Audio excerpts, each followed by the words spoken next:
Hey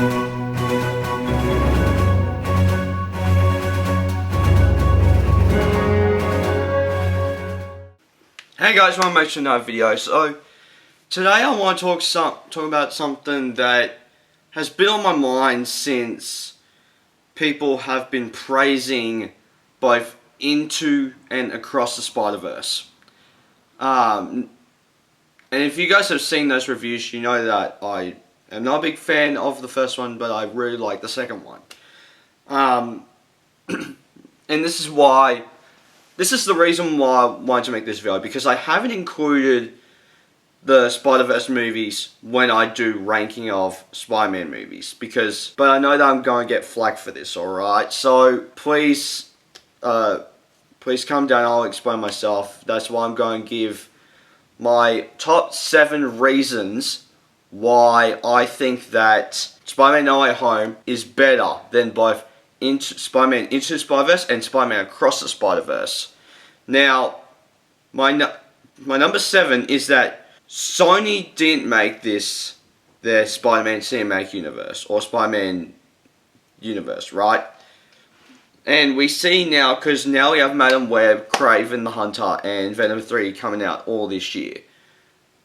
This is how you could have done it, right? So in the way that they're kind of doing in the video games, where you have Spider-Man with Peter Parker, but you have Miles kind of side missions in it, and then you have a Miles Morales game, and then you have Spider-Man 2, where both of them are teaming up to defeat, whether if it's Sandman or Venom or going up against Peter in the black suit. That's how you do an extended universe. You don't just, because ever since The Amazing Spider-Man 2, we know that Sony wanted to make a Spider-Man Cinematic Universe.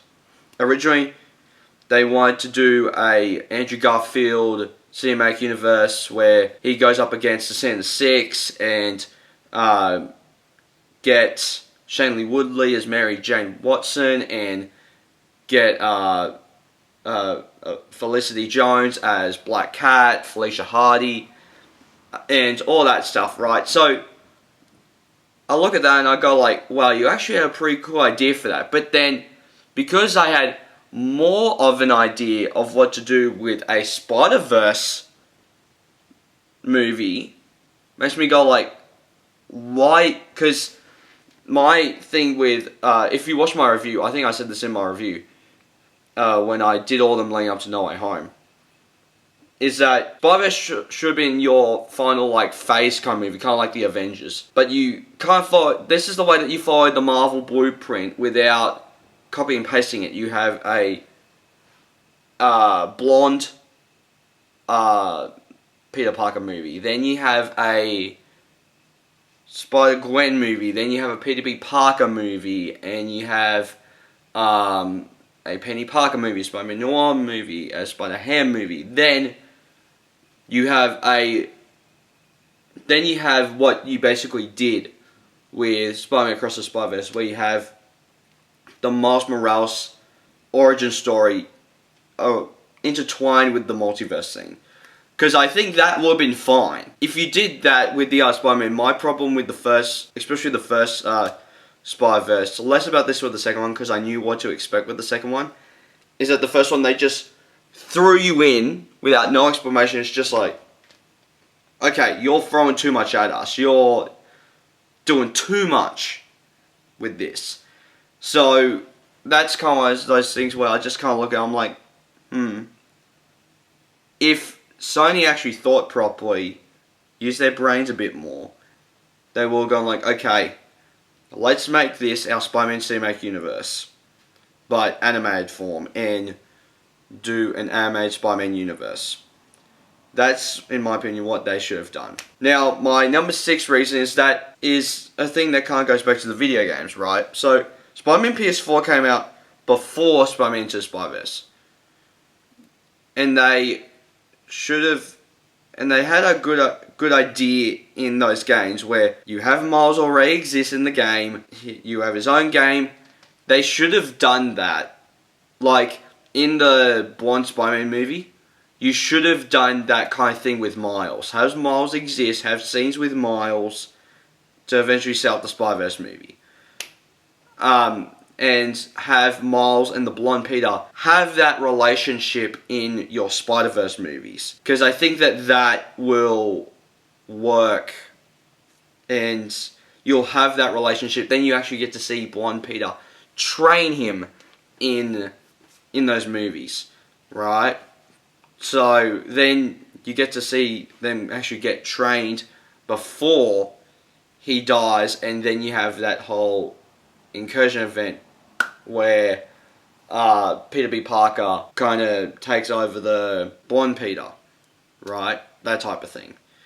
So that's my number 6. Now into my top 5, right? Sony can do a Spider-Verse movie without Marvel, right? Without the MCU. But they couldn't do it with No Way Home because you needed Doctor Strange. You needed the whole storyline with Tony Stark. You needed the whole storyline with Nick Fury. You needed those movies. Whether if it's a name drop and it's an important name drop, or it's a whole thing of, or it's a integral role to the character, like how Peter Parker needs to stop being Iron Boy Jr. You need Homecoming for that. And then you need the whole thing of Mysterio to get his identity revealed. So you needed Far From Home. And then in this movie, you need Doctor Strange to explain and even have the whole thing of all the Spider-Man universes collapsing at once, right?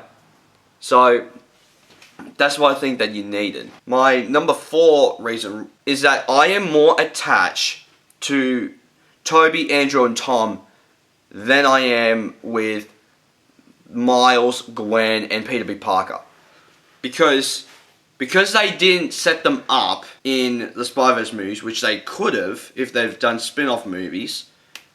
Because, except for doing things like Madam Web and Kraven, and even though I like the Venom movies, except for doing those, you could have done animated Spider-Man movies and that sort of stuff, right? So, and I think that you have a more believable chemistry with Tobey, Andrew, and Tom than you do with Shameik, Haley Steinfeld, even though I love Haley Steinfeld, and Jake Johnston, right? And even then, like, No Way Home has been set up, even though it wasn't planned to be set up. You had the 3 Tobey movies. Then you had the Andrew Garfield duology. Then you had the Tom Holland movies with Civil War, Homecoming, Infinity War, Endgame, Far From Home, No Way Home. You had those movies as part of this saga, so you kind of understand on where all these Spider-Man are at, what their villains are like, what their universes are like, right? So, and that pays off brilliantly in Spider-Man No Way Home. Even though when they were making the Tobey Maguire or Andrew Garfield movies, that they weren't planning on bringing them back, right? Which, if they did that with Spider-Man to Spider-Verse, they would have planned a Gwen movie, a Peter movie, a Penny Parker movie, and that sort of stuff, right? Then we would have cared about the characters more. But they didn't do that. And that is unfortunate. And Spider-Man Into Spider-Verse was a multiverse movie that wasn't set up, like I keep saying. They could have done that, but they didn't, right? So that's a bit of a thing where you go like, really? Come on. Then 2, Spider-Man No Way Home is about Tom Holland's Spider-Man becoming Spider-Man with the help of Tobey and Andrew's Spider-Man. Now, you could say that, oh, it's the same thing with Into Spider-Verse, where Miles became Spider-Man with the help of the Spider-Man. Yes, but here's the thing. We give a shit more about these live-action Spider-Mans than we do with the animated Spider-Mans, because we only have the first movie, threw them all together at once, put them all in a blender, and didn't really give us a purpose for jumping off for a Spider-Verse movie.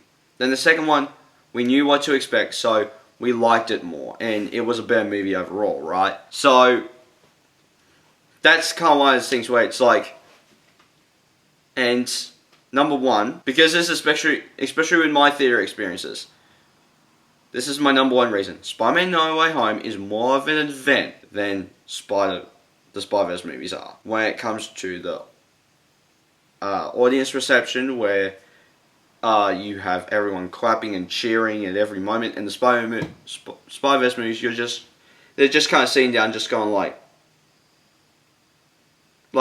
they like the movie and they're interested in the movie, but they're not really cheering or clapping or anything, right? So that's kind of one of those things where I'm just like,